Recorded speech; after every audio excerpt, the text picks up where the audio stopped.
Decimos aleluya. ¿Saben ustedes lo que significa la palabra aleluya en hebreo? Significa alabado sea Dios, alabado sea Dios. Y queremos alabarlo con todo nuestro ser, con nuestra alma, con nuestro corazón, con nuestra inteligencia, con nuestra voluntad, con todo lo que Dios nos ha dado. Queremos alabar su santo nombre. Bendito sea Dios. Hermanas y hermanos, bienvenidos a este su programa Conozca Primero su Fe Católica. Soy el Padre Pedro Núñez. Tenemos un programa muy especial para ustedes en este día. Espero que sea de agrado para todos y cada uno de ustedes. Le damos gracias a Dios por sus muchas llamadas, por sus correos electrónicos, por sus intenciones de oración. Estamos aquí para servirles en este programa Conozca Primero su Fe Católica. Pero antes de entrar en materia, yo quisiera que tomemos un momento para ponernos en la presencia de Dios. Hermano, hermana que me escuchas, vamos a orar. En el nombre del Padre, del Hijo y del Espíritu Santo. Amén.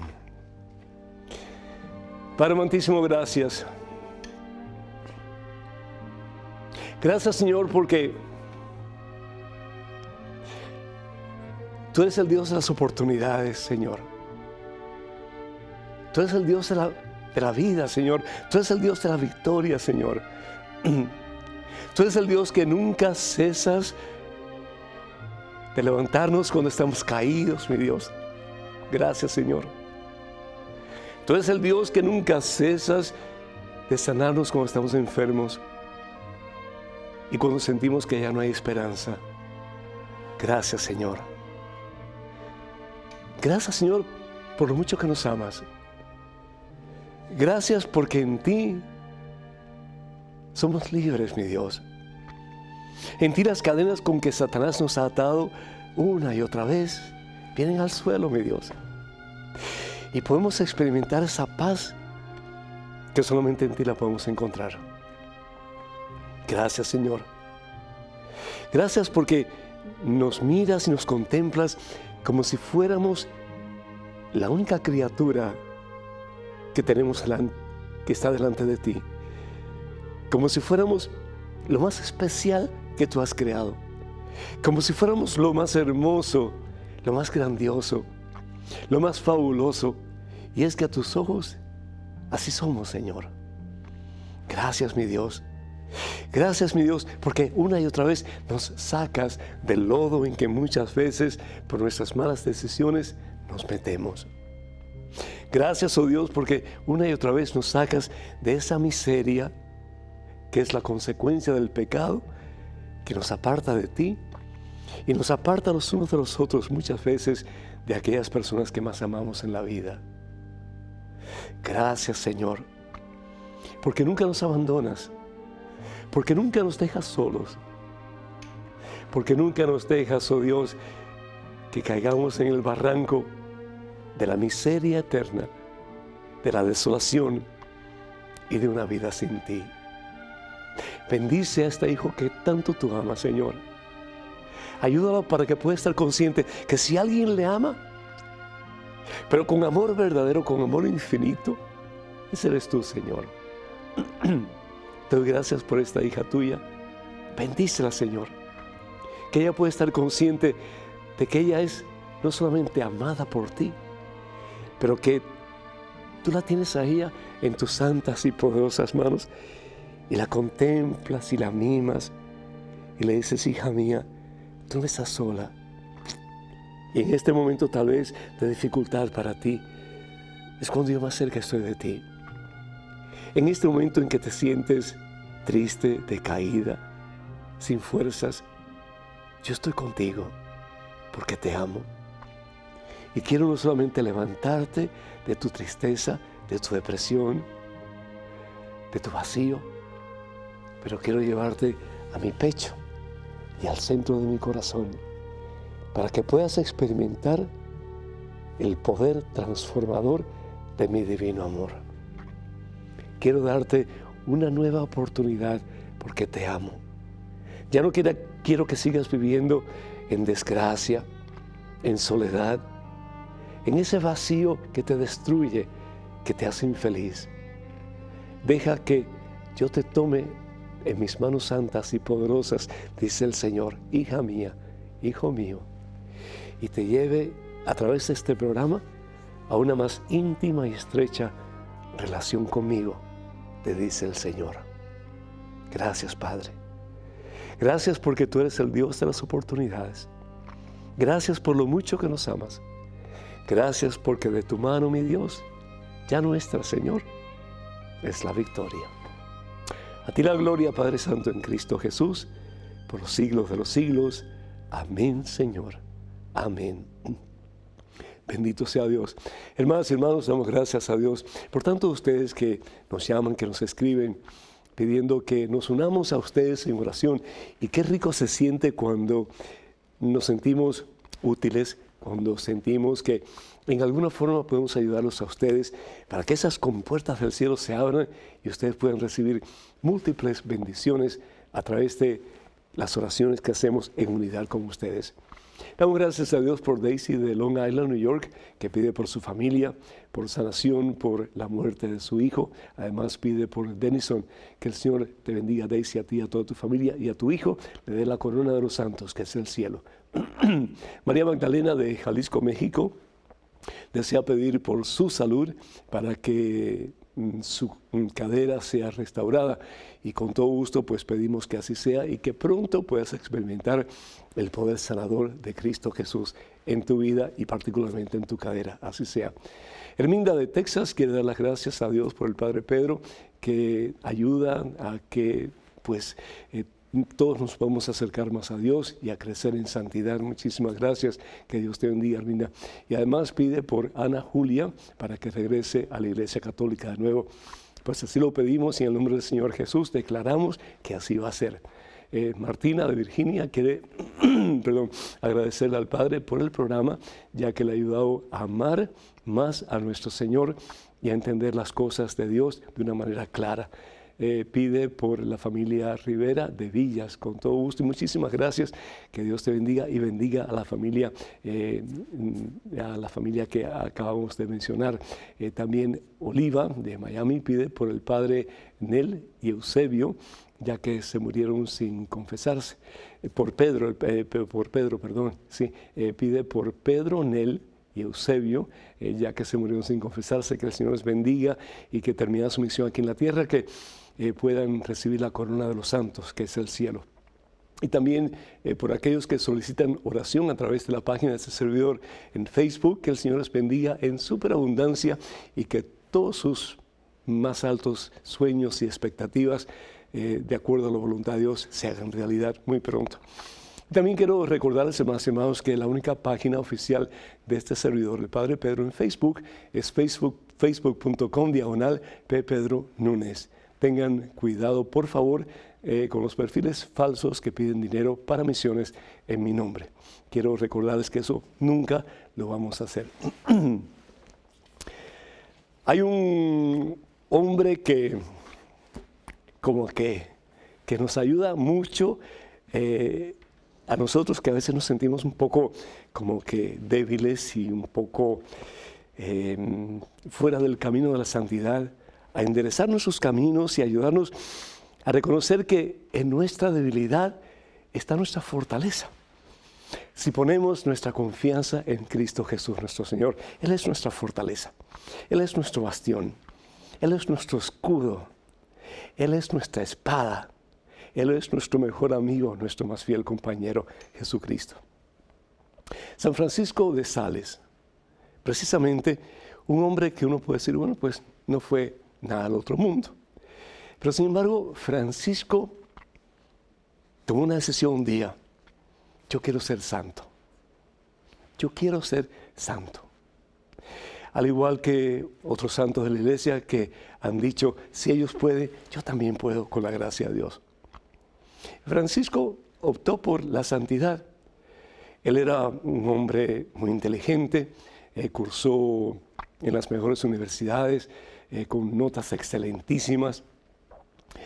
Fue graduado en leyes en la Universidad de París, etc. Es decir, un hombre que tenía un futuro extraordinario de acuerdo al pensar del mundo. Y su papá, pues eso es lo que quería para él. Pero Dios tenía otros planes para Francisco. Dios quería que Francisco fuera un sacerdote y que fuera un defensor de la fe en todo el sentido de la palabra. Y de ahí, pues, vemos cómo la palabra de Dios se hace realidad en el Evangelio según San Marcos, capítulo 1, versículo 15, donde la palabra nos dice, conviértete a Jesús y cree. Conviértete. ¿Qué quiere decir conversión? La conversión es un cambio de vida. Es decir, si yo antes era una persona rencorosa, si era una persona soberbia, si era una persona amargada, pues conversión significa que voy a ser amable, voy a ser generoso, voy a ser alegre. ¿Por qué? Porque tengo ese tesoro que he encontrado, esa perla que cuando uno está en proceso de conversión y la va adquiriendo, se va convirtiendo en lo más importante de la vida de uno, que al fin y al cabo es Jesucristo. Y por eso en el Evangelio según San Marcos, la palabra de Dios, capítulo 1, versículo 15, nos dice, conviértete. Y la palabra de Dios también nos va a decir, este es el día de tu victoria. Este es el día que Dios te ha dado. Por lo tanto, alégrate y regocíjate en Él. ¿Por qué? Porque Dios es el Dios de las oportunidades. Y hoy Dios está dando a ti una oportunidad para cambiar drásticamente de vida.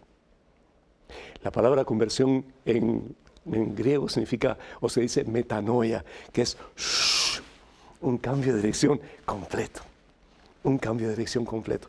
Esto fue lo que le sucedió a Francisco. Francisco, de nuevo, en contra de la voluntad de su padre, y él amaba a su padre. Él respetaba muchísimo a su padre, pero él amaba más todavía a su Padre del cielo. Y él quería hacer la voluntad de su Padre del cielo. Y por lo tanto, le dice a su padre terrenal que él va a seguir la vocación que Dios ha puesto en su corazón. Y es ordenado sacerdote. Francisco de Sales se convierte en un gran defensor de la Iglesia. Tenemos que tener cuidado. El Papa Francisco dijo no hace mucho tiempo atrás que el cristianismo no es proselitismo. Y tenemos que entender eso, porque el Papa tiene toda la razón. Es decir, no somos proselitistas. El proselitismo significa convencer a la otra persona para que vaya a nuestro lado, para que haga lo que nosotros creemos que es correcto en vez de hacer lo que está haciendo. En cuestiones de fe, el proselitismo significa hacer que las personas que no están en la Iglesia Católica, que vengan a la Iglesia Católica. Y el Papa dice que eso no es lo que Dios quiere. Y tiene razón en el sentido de que nosotros no tenemos que estar con una escoba dando escobazos a la gente o con una Biblia dando biblazos a la gente para que se conviertan y vengan a la Iglesia Católica. Pero el Papa sí nos dice algo maravilloso, que es a través, mucho más que de nuestras palabras, que a través de nuestros ejemplos, de nuestro testimonio de vida, que vamos a lograr que muchas personas que están fuera vengan a la iglesia del Señor. Y esa es una forma maravillosa de hacer proselitismo. Eso fue lo que hizo Francisco. Y Francisco, a través de una vida de amabilidad, a través de su testimonio de vida, logra que más de 72,000 personas que estaban en las iglesias protestantes las dejaran para abrazar la fe católica. Hoy día, Francisco de Sales es considerado como uno de los grandes doctores de la Iglesia. Y no tanto por lo que escribió cosas hermosísimas, preciosas, pero también por su estilo de vida. Un hombre colérico, un hombre que al principio era bastante amargado y bastante de mal genio, se convierte en un caballero de la amabilidad, un testimonio de vida poderosísimo para que muchos que estaban lejos de la iglesia de Jesucristo vinieran a ella y la abrazaran, convirtiéndose de nuevo tal vez en católicos prácticos que dieran testimonio de su fe. ¡Qué hermoso! Le pedimos al Señor, el Dios de las oportunidades, que haga contigo y conmigo exactamente lo mismo. El número telefónico para que nos llamen 205-271-2924. 205-271-2924. Vamos a una pequeñísima pausa, regresamos en cuestión de momentos. Así que, hermanas y hermanos, por favor, no se vayan, quédense con nosotros.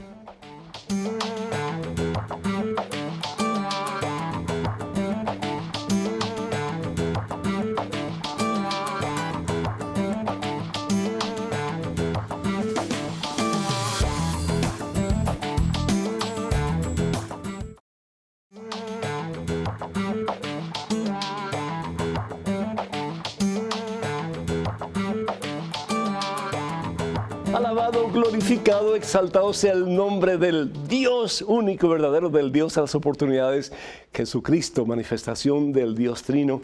Bendito sea el Señor. Hermanas y hermanos, bienvenidos a este segmento de su programa Conozca Primero su Fe Católica. Soy el Padre Pedro Núñez. En estos momentos tenemos a Julián desde Guatemala, vía telefónica, que está esperando pacientemente. Julián, ¿me escuchas? Sí, le escucho, Padre. El Señor te bendiga, mi hijo, y te haga santo. ¿Cómo estás? Por aquí todo bien, gracias a Dios, Padre. Qué bueno, que me alegro. Adelante con tu pregunta, Julián. Fíjese que tenía una duda que ¿por qué Abraham tuvo dos mujeres y Jacob tuvo con las concubinas? Padre, Julián, no te den ideas falsas. Estoy jugando, hermano. No, la razón por la cual Abraham tuvo una concubina, además de su esposa Sara, fue porque no confió en Dios. Dios le había hecho una promesa. Y la promesa era de que iba a tener una descendencia tan grande, mucho más numerosa, que las arenas del mar y las estrellas del cielo. Pero no confió en Dios. Y por lo tanto, pues, con la concubina sí tuvo relaciones y pudo tener un hijo al que le llamó Ismael. Y después Sara tuvo el hijo que se llamaba Isaac. Y vinieron los pleitos entre las dos. Y bueno, pues desafortunadamente Agar tuvo que salir con su hijo Ismael al desierto. Y ahí sale la raza árabe. En el caso de Jacob, algo por el estilo, no igual, pero algo por el estilo, en el sentido de que él se casa con la hermana mayor de su esposa, la que él quería realmente. Eran dos hermanas, Raquel y Lea, y se casa con la hermana mayor, pero el padre, para que se case Jacob y se lleve a la hermana mayor, le pone un velo y pues Jacob piensa que es la que él quería y sin embargo era la hermana la que él no quería. Trabajó 7 años para poderla conseguir, así que tuvo que trabajar 7 años más para poder conseguir a su hermana, es decir, con la que realmente se quería casar. Así que tuvo 2 esposas. Pero que eso no te sorprenda, porque si vamos al primer libro de Reyes, el capítulo 11, versículo 1 en adelante, leemos lo siguiente. Fíjense, aquí dice, el rey Salomón, uno que fue escogido por Dios, pero fíjense cómo desafortunadamente a veces nos creemos tan importantes y superiores que no le hacemos caso a Dios. Amó a muchas mujeres extranjeras y para los hebreos eso era muy malo. ¿Por qué? Porque se podían contaminar en la fe con los ídolos extranjeros, los dioses extranjeros y demás. Tuvo 700 mujeres que eran princesas y 300 concubinas. Es decir, cuando la palabra de Dios en el libro de Génesis habla de un hombre y una mujer. El hombre dejará a su padre y a su madre, se unirá a su mujer y los dos serán un solo ser. Y por eso dice Jesús en el Evangelio según San Mateo, capítulo 19, versículo 6, lo que Dios ha unido, que el hombre no lo separe. Vemos constantemente la contradicción entre la voluntad de Dios y la voluntad del hombre. Y vemos también como el hombre, haciendo su voluntad, se destruye a sí mismo. Y no solamente se destruye a sí mismo, pero destruye también a todas las demás personas, principalmente a las que están a su alrededor y a muchas más todavía. Y por eso es que hoy día estamos como estamos, porque no acabamos de hacerle caso al Dios a las oportunidades. Pero Dios, que nos ama a tal extremo, no repara en una y otra vez darnos la mano para que nosotros podamos levantarnos de nuestras miserias y comenzar una vida nueva. Recuerden también que el Antiguo Testamento muestra cómo Dios va preparando a su pueblo para la revelación que es Jesucristo. Pero también tenemos que estar conscientes de que en el Antiguo Testamento la razón por la cual Israel una y otra vez cae en manos de opresores es por la desobediencia y la falta de Dios en sus vidas.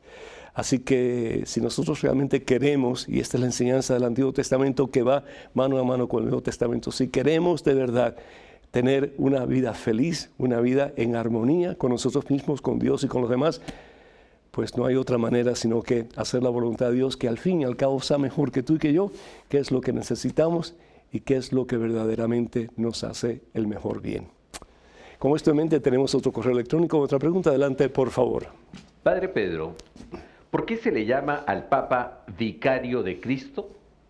¿En qué parte de la Biblia dice eso? Yo entiendo que el vicario de Cristo en este mundo es el Espíritu Santo. Salomón.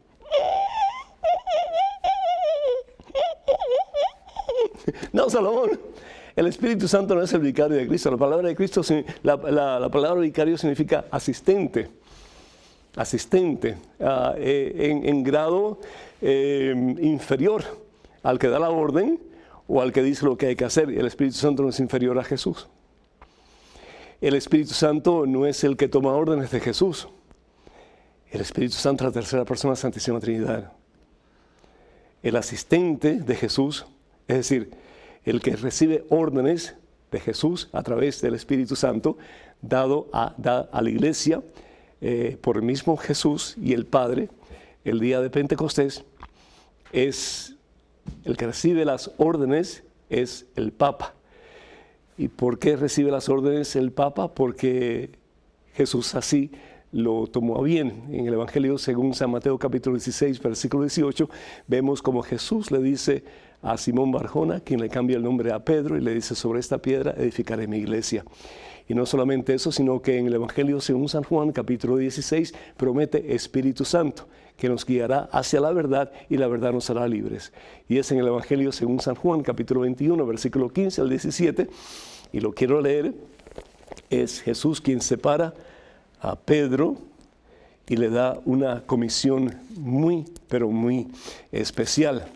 Dice aquí la palabra de Dios, un poquito largo, pero quisiera leerlo. Comenzando con el versículo 15 al versículo 17, capítulo 21 del Evangelio según San Juan. Cuando terminó de comer, ¿de quién está hablando? De Jesús. Jesús dijo a Simón Pedro, Simón, lo separa un poco, ¿verdad?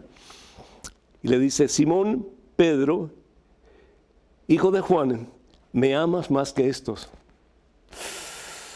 Qué tremenda pregunta. Porque en el amor está la dádiva, el rendimiento de la vida de uno hacia la otra persona, y en forma responsable. Y contestó Pedro: sí, Señor, tú sabes que te quiero. Y Jesús le dice: apacienta mis corderos. Apacienta mis corderos, no los tuyos, Pedro. Apacienta mis corderos, son míos. Los corderos que son parte de mi iglesia, los bautizados, por quienes estoy dando mi vida, y no solamente por ellos, pero por toda la humanidad. Apaciéntalos. Le preguntó por segunda vez: Simón, hijo de Juan, ¿me amas? Pedro volvió a contestar: sí, Señor, tú sabes que te quiero. Para el judío, decir las cosas una vez no tenía oficialidad ninguna. Dos veces, ninguna oficialidad. La tercera vez era la vencida. Cuando por tercera vez le pregunta, después de la segunda, si realmente lo amaba, y Simón Pedro le dice: sí, Señor, tú sabes que te amo. Jesús le vuelve a decir: apacienta mis ovejas. Por lo tanto, Pedro se convierte en el asistente de Jesús. Jesús tiene que regresar al Padre, y Jesús regresa en su ascensión a tomar el puesto que le corresponde en el cielo, a la derecha del Padre. Pero Jesús deja a Simón Barjona, deja a Pedro como asistente de él. ¿Para qué? Para que apaciente las ovejas. No las ovejas de Pedro, no las ovejas de ningún obispo, no las ovejas de ningún cardenal, no las ovejas de ningún sacerdote o de ningún coordinador de grupo, sino que las ovejas del Dios de las oportunidades, las ovejas de Jesús. Esto es precioso. Lástima, no tenemos tiempo para seguir hablando sobre esto. Tenemos en estos momentos un correo electrónico, una pregunta. Adelante, por favor. Padre Pedro, ¿por qué no hablan de los videntes de Medjugorje y la Reina de la Paz? Ana. Una cosa interesante es que María es reina y eso pues es doctrina de la Iglesia. ¿Y por qué María es reina? Porque María es la madre del rey. ¿Y quién es el rey? Jesucristo. En los tiempos de Jesús, la reina no era la esposa del rey, sino que era la madre del rey. Por lo tanto, María es reina porque es la madre del rey del universo, que es Jesucristo. ¿Por qué no se habla de Medjugorje, por lo menos aquí en este ámbito televisivo? Porque no sabemos nada tan sencillo como eso. Es decir, mientras los mensajes que supuestamente la Virgen le está dando a los videntes que quedan, que creo que es uno en la actualidad, mientras la Virgen siga dando esos mensajes, la Iglesia no puede terminar. No puede decir, esto es de Dios o esto no es de Dios. Por lo que se ve hasta ahora, hay muchas cosas muy positivas y hay algunas cosas negativas. Entre las cosas positivas, la cantidad de conversiones que han habido. Bendito sea Dios. Yo tuve oportunidad de ir a Medjugorje hace ya bastante tiempo atrás con mis padres y eso fue algo que impactó mi vida y lo impactó para siempre de una forma muy positiva. El ver la cantidad de adultos, de jóvenes, de niños orando, cantando, alabando al Señor, confesándose, las misas llenas a más no dar, la gente ayudándose unos a otros, el ambiente sano de amabilidad, de cordialidad, de amor. Era espectacular estar en ese lugar. Pero por otra parte, desafortunadamente, pues no sabemos cuál va a ser el final de todos estos mensajes y si estos mensajes en su totalidad están de acuerdo con dos cosas, con lo que enseña la Santa Biblia y con lo que enseña la Santa Iglesia Católica. Si al final de todos esos mensajes, la Iglesia, después de revisar cautelosamente, cuidadosamente, esmeradamente el contenido de todos los mensajes y declara que no hay ninguna contradicción de los mensajes en relación a la Santa Biblia o a las enseñanzas de la Iglesia Católica, entonces la Iglesia va a dictaminar que es posible ir a dar culto a Dios en ese lugar. Mientras tanto, permanecemos con la boca cerrada porque no tenemos más información para darles a ustedes. Pero en cuanto tengamos algo, con todo gusto, ahí lo vamos a compartir. Tenemos a Triana de Texas, que está vía telefónica. Triana, ¿me escuchas? Sí, ¿cómo no? El Señor te bendice, Triana. Bienvenida. Adelante con tu pregunta, por favor. Sí, al Padre, al Hijo y al Espíritu Santo sean la honra, la gloria y todo el poder. Amén. Yo Bendito sea quería Dios. hacerle la pregunta, porque son muchas preguntas, pero siempre tiene una respuesta para cada pregunta. Así que yo sé que va a tener la respuesta también para esta. ¿Por qué específicamente en la Iglesia Católica Apostólica Romana se cree en llamar padres a los sacerdotes? Sí, muy interesante porque realmente somos papás espirituales. Cuando el Señor Jesús habla en el Evangelio según San Mateo, en el capítulo 23, vamos a ver aquí un momentito, Evangelio según San Mateo, el capítulo 23, dice el Señor Jesús, no se dejen llamar maestros. Imagínate, Triana, no le podríamos decir a ningún maestro, maestro. ¿Qué es lo que está diciendo Jesús? Cuando Jesús dice, entonces, no llamen padre a nadie en la tierra, porque ustedes solamente tienen un padre. Y no llamen a nadie doctor, porque doctor es uno solo. El más grande entre ustedes que sea el servidor de todos, porque el que se pone por encima será humillado, y el que se rebaja será puesto en alto. Para entender el texto tenemos que comprender o al menos estudiar o leer el contexto en que Jesús está dando este mensaje.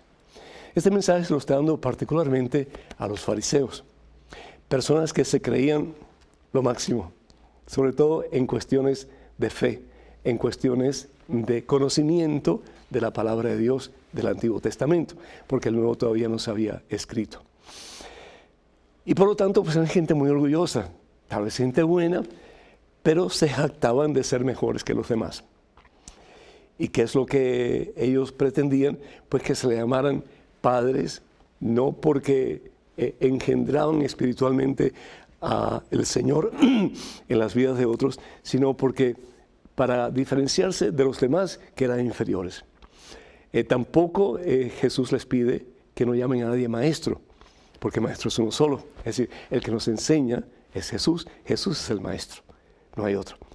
Y tampoco que nadie llame a nadie doctor, porque doctor, experto, guía, conocedor de todo, al fin y al cabo pues es Dios y no hay más nadie. Pero lo que Jesús está haciendo es diciendo a estas personas que ellos no son mejor que los demás, que al fin y al cabo el que es por encima de todo y está muy superior a todos nosotros es Dios, es Jesús. Él es el maestro, Él es el doctor y Él es el Padre. ¿Qué somos nosotros? Por ejemplo, un papá biológico, una mamá biológica. ¿Es padre? ¿Es madre? Claro que sí. Pero en relación al Padre, que es el que da la vida. El papá biológico, la mamá biológica engendra, ayuda, coopera con la nueva vida que el Padre da. Pero ni el papá ni la mamá biológicos dan vida por sí mismos, ¿no es cierto? En lo mismo sucede con la parte espiritual. San Pablo dice, ustedes tendrán muchos maestros, pero padres como yo, muy pocos. Lo que está diciendo San Pablo es que Él ha engendrado la presencia de Cristo en los corazones de todas esas personas que forman parte de las primeras iglesias, las primeras comunidades de fe que Él funda en Asia Menor. Lo mismo sucede con el doctor. ¿Cómo le vamos a llamar al doctor sino doctor? Es decir, Él es sabio, Él tiene conocimiento especial. Pero ese conocimiento especial, esa sabiduría, viene del todo sabio y del todo conocedor, que al fin y al cabo es Dios, es Jesucristo, y nadie igual a Él o por encima de Él. Entonces, de nuevo, lo que Jesús está diciendo en el contexto de este mensaje es que tengamos mucho cuidado con la soberbia.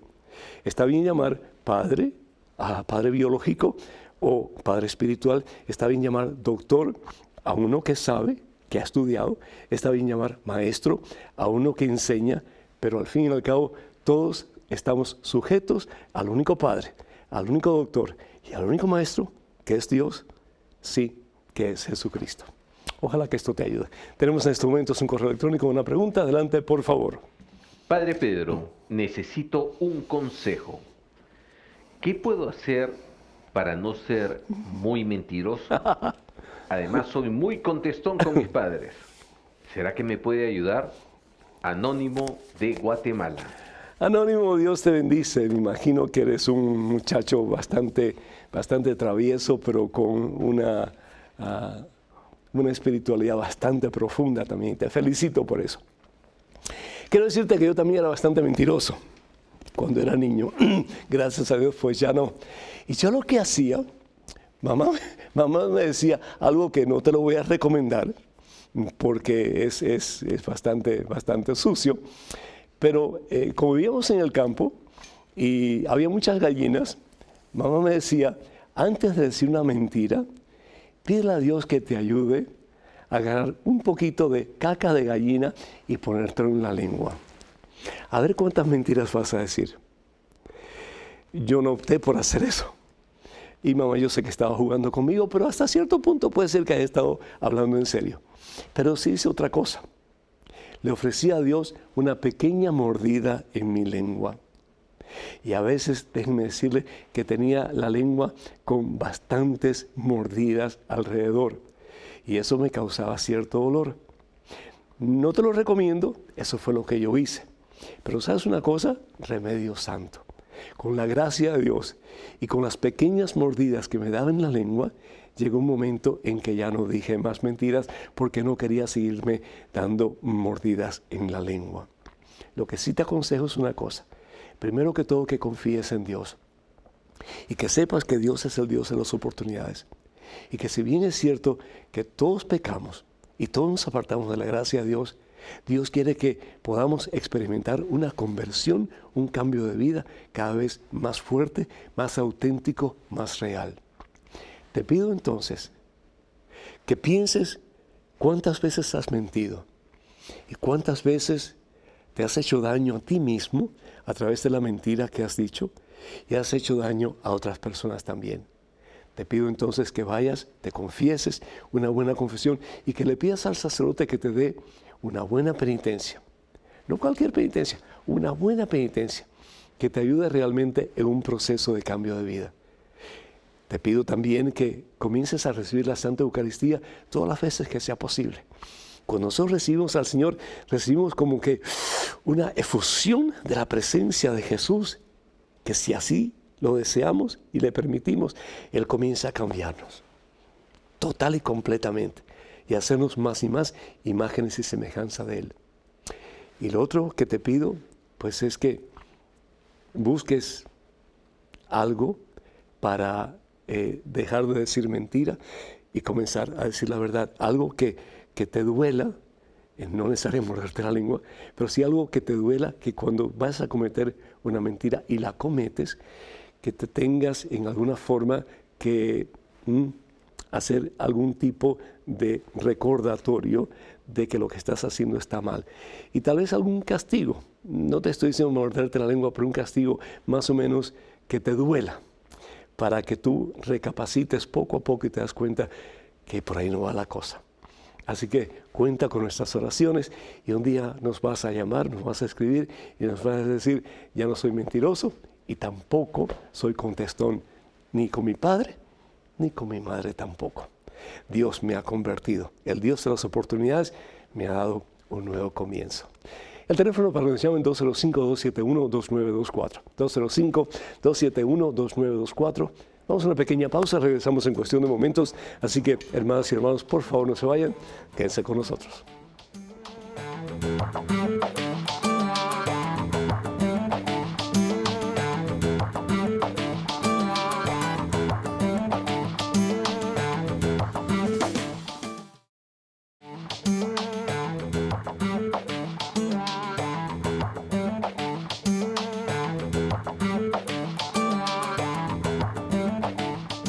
Bendito, alabado, glorificado sea el nombre de Jesús, Señor y Salvador nuestro, el Dios de la vida, el Dios del poder, el Dios de las oportunidades. Hermanas y hermanos, bienvenidos a este su segmento de este programa, Conozca Primero su Fe Católica. Soy el Padre Pedro Núñez. Tenemos a Marvin vía telefónica desde Nicaragua. Marvin, ¿me escuchas? Aló, buenas noches, Padre. Muy buenas noches, Marvin. El Señor te bendice. ¿Cómo estás, mijo? Igual, bien, gracias a Dios. ¿Qué tal? De feliz año nuevo, Padre Núñez. Pues muchas felicidades para ti, para tu familia también, muchas bendiciones y que este sea un año cargado de la presencia de Jesús en las vidas de ustedes. Adelante con tu pregunta, mijo. Muchísimas gracias. Amén. Gracias y amén, Padre. Ok, vea, Padre, fíjense que básicamente a mi mamá le basta como curiosidad Sí. saber de que hay una porción en la Biblia que, si no mal recuerdo, es en Mateo 24, que dice que Jesús no sabe en qué día o qué hora va a ser que Él venga a levantar a este pueblo, ya sabe, a vivos y muertos. Sí. Entonces, la pregunta es la siguiente, Padre. ¿Por qué Jesucristo no sabe que qué día viene y que cuál hora, si Él es parte de... Si Él es Dios. Si Él es Dios. Conforma con Dios, Sí. el Padre, el Hijo y el Espíritu Santo, que son tres personas en un mismo cuerpo. Entonces, ¿por qué Él no sabe que qué día o qué hora Él vendrá a levantar a este pueblo, Padre? Muy interesante tu observación y le dices a tu mami que le agradezco mucho la pregunta, ¿sí? Mira, si vamos al Evangelio según San Mateo y estabas yendo precisamente al pasaje bíblico. Evangelio según San Mateo, capítulo 24, versículo 36, la palabra de Dios dice, y este es Jesús hablando, ¿sí? Por lo que se refiere a ese día, es decir, pues el fin del mundo, y cuándo vendrá, nadie lo sabe, ni siquiera los ángeles de Dios, ni aún el Hijo, sino solamente el Padre. Y esto pues definitivamente puede prestar confusión porque uno dice, entonces si Jesús es Dios, ¿cómo es posible que Jesús no sabe ni el día ni la hora? Y la respuesta es muy sencilla. Jesús aquí no está hablando como Dios, Jesús está hablando como un ser humano, es decir, como tú y como yo. En lo que se refiere a Jesús, en su naturaleza divina, Jesús lo sabe todo, porque Dios lo sabe todo.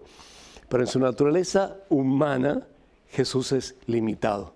Jesús sufre como tú y como yo, Jesús padece como tú y como yo, Jesús tiene preocupaciones como tú y como yo, Jesús se siente cansancio como tú y como yo, etc.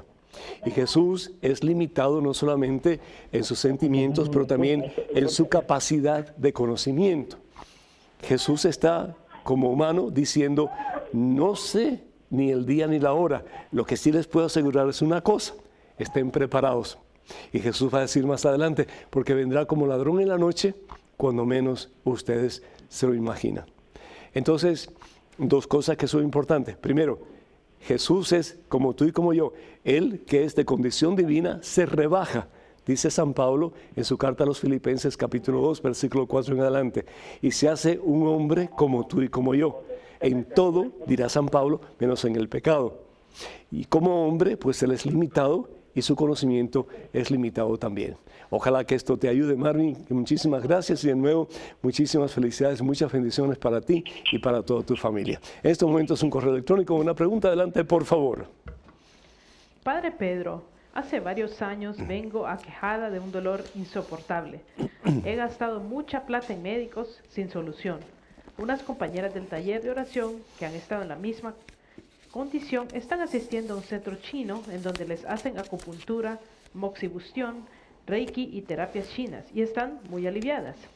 ¿Es cierto que para nosotros los católicos no está bien someternos a estos tratamientos?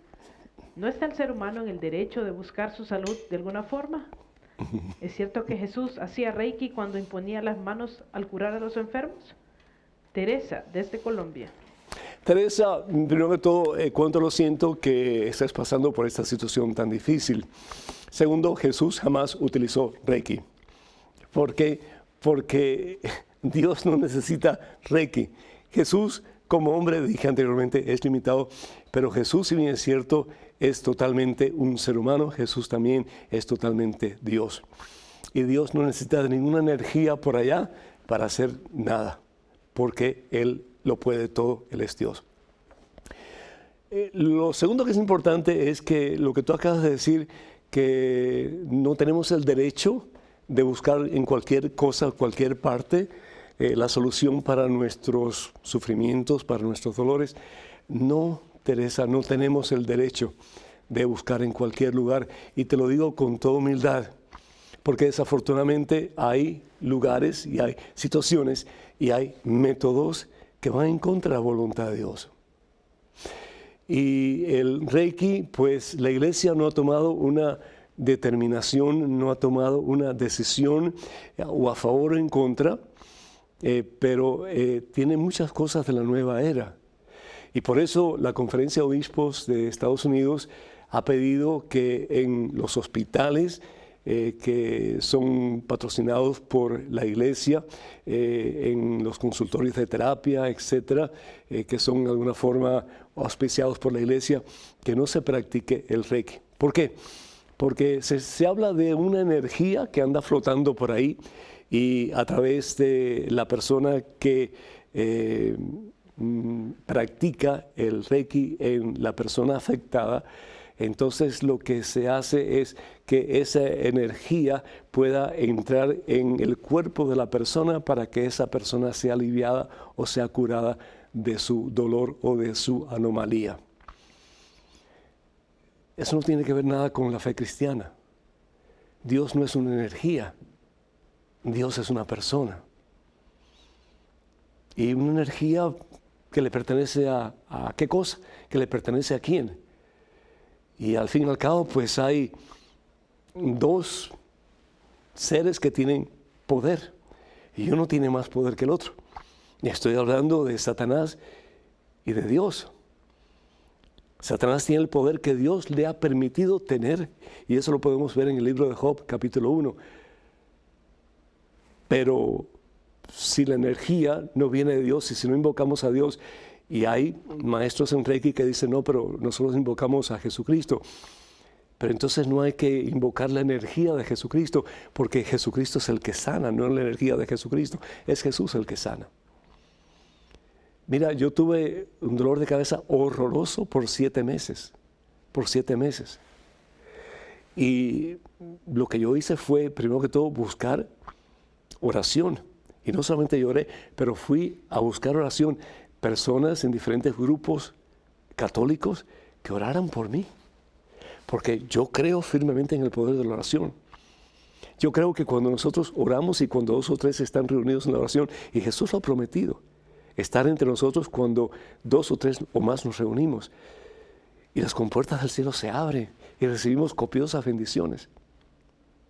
Yo te digo que a través de esas oraciones y a través de los médicos amigos y la palabra de Dios en Siracis capítulo 38 nos habla de que los médicos son una bendición para nosotros. Ese dolor de cabeza desapareció de un día para otro. Los médicos no se explican qué fue lo que pasó. Un médico amigo me dice que lo más probable que fue cansancio crónico. Pero yo he seguido trabajando. Tal vez no con la misma intensidad que antes, pero he seguido sirviendo. Y por la gracia de Dios estoy completa y totalmente sano. Porque realmente era un dolor tan horroroso que no se lo deseo a nadie.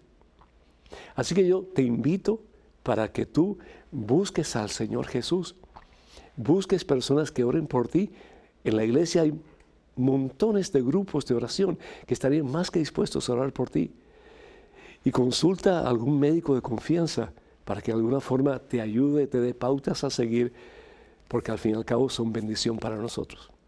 Cuenta con nuestras oraciones, que Dios te bendiga y te sane por la sangre poderosa de Jesús derramada en una cruz en el Calvario. Amén. Tenemos en estos momentos un correo electrónico con una pregunta. Adelante, por favor. Padre Pedro, hace mucho tiempo una venezolana preguntó si Jesús fue el primer socialista. Simplemente quería deciros que si ella lo preguntaba, es porque así lo afirmaba el gobierno de ese país. Michael. Michael, mira, yo no soy experto en métodos gubernamentales bajo ningún concepto, pero sí te puedo decir que yo salí de un sistema que se declaró a sí mismo socialista y de cristianismo no tiene absolutamente nada. El socialismo habla de que todo el mundo tenga la misma oportunidad, que todo el mundo tenga los mismos derechos, que todo el mundo pues tenga las mismas formas de superarse, etcétera. Pero al fin y al cabo quien gobierna todo es el gobierno. Y no solamente gobierna los trabajos, gobierna las industrias, porque al fin y al cabo, en mi país al menos, todas las industrias, todos los negocios, prácticamente todas las entidades privadas fueron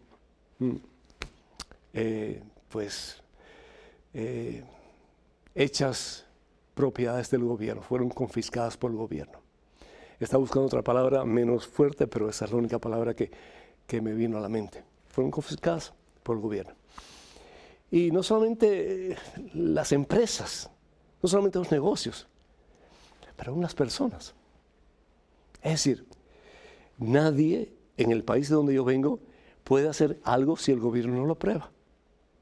Si tú hablas mal en contra del gobierno por alguna razón, porque no te gusta algo, el gobierno te puede decir, pues no tienes trabajo, o el trabajo que tienes es inferior, aunque tengas muchos conocimientos. O te puede decir, si eres joven, no vas a la universidad, aunque tengas todas las posibilidades para estudiar intelectualmente. O el gobierno te puede decir, yo quiero que estudies esta carrera y no esta otra. O que vivas en esta casa y no en esta otra. Es decir, llegan a tener completo y total control, no solamente sobre la economía del país, pero de las personas que viven en el país.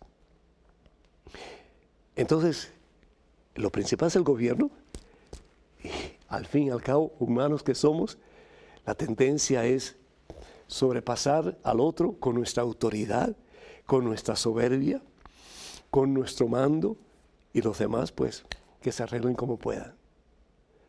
Desafortunadamente es cierto. El cristianismo es todo lo opuesto. El cristianismo realmente bien vivido, como Cristo nos ha enseñado, es que puedo hacer yo por ti. ¿Cómo puedo servirte? ¿Cómo puedo amarte en la forma en que Jesús nos ha amado? Que lo dio todo, hermano. Hasta la última gota de su sangre en una cruz en el Calvario lo dio todo. He venido no para ser servido, sino que para servir y para dar mi vida, dice el Señor, en servicio a los demás. Qué diferencia tan grande entre el socialismo y el cristianismo. Decir que Jesús fue el primer socialista es una barbaridad que no tiene nombre. Sencillo como eso. Que Dios nos esclarezca el pensamiento. Que demos gracias al Señor porque somos cristianos, porque somos seguidores de Cristo, porque somos extensiones del amor de los amores que es Jesús, y que vivamos nuestro cristianismo. Al fin y al cabo, el Señor en este momento nos está dando una oportunidad para que Él nos cambie el corazón de roca y nos dé un nuevo corazón. Que Dios nos bendiga a todos en abundancia y que en este año que Dios nos ha dado, que sigamos creciendo en santidad y en estatura a medida que ponemos a Cristo de verdad como centro y Señor de nuestra existencia. Quiero decirles que con el favor de Dios, el próximo 3 y 4 de febrero voy a estar en Fort Worth, Texas, en el retiro para parejas con el lema "y los dos serán una sola carne y un solo espíritu". Esto se va a llevar a cabo en la parroquia St. Peter the Apostle. Para más información, por favor, comuníquense con el Ministerio Mensaje en Texas. Número telefónico, área 214-527-4839. Repito, 214-527-4839. Quiero decirles también, con el favor de Dios, el 17 de febrero voy a estar en San Diego, California, en la 26ª Cruzada de Evangelización y Sanación, con el lema "La Cruz, único camino al Padre", en el gimnasio Mar Vista High School. Y para más información, por favor, comuníquense con la comunidad Siervos de Cristo Vivo al número telefónico 619-972-4248. Repito, área 619-972-4248. Y les recuerdo y les pido encarecidamente que si desean participar, asistir, venir con nosotros en el fabuloso peregrinaje que vamos a tener a Portugal, a Fátima y a Tierra Santa, que no lo pospongan. Llamen lo más pronto posible porque el cupo es limitadísimo. Va a ser del 15 al 25 de octubre de este año. Vamos a ir a Portugal, vamos a ir a Lisboa, vamos a ir a Fátima y después de eso vamos a ir a Tierra Santa. Para más información, por favor, comuníquense con Maciel Carrasco de Canterbury Pilgrimages. El número telefónico es 603-941-3078. Repito, 603-941-3078. O escríbanle al correo electrónico maciel@canterburypilgrimages.com. maciel@canterburypilgrimages.com. Y escríbanos con sus preguntas, con sus comentarios a padrepedro@ewtn.com. padrepedro@ewtn.com. Esperamos sus cartas y sus llamadas como lluvia en tiempo de sequía. Que el Señor les bendiga en abundancia en este día y por siempre los colme de su santa paz. En el nombre del Padre, del Hijo, del Espíritu Santo. Amén. Hermanas y hermanos, vayan con Dios. Dios siempre irá con ustedes. Que pasen un día muy feliz y hasta el próximo miércoles. Dios mediante.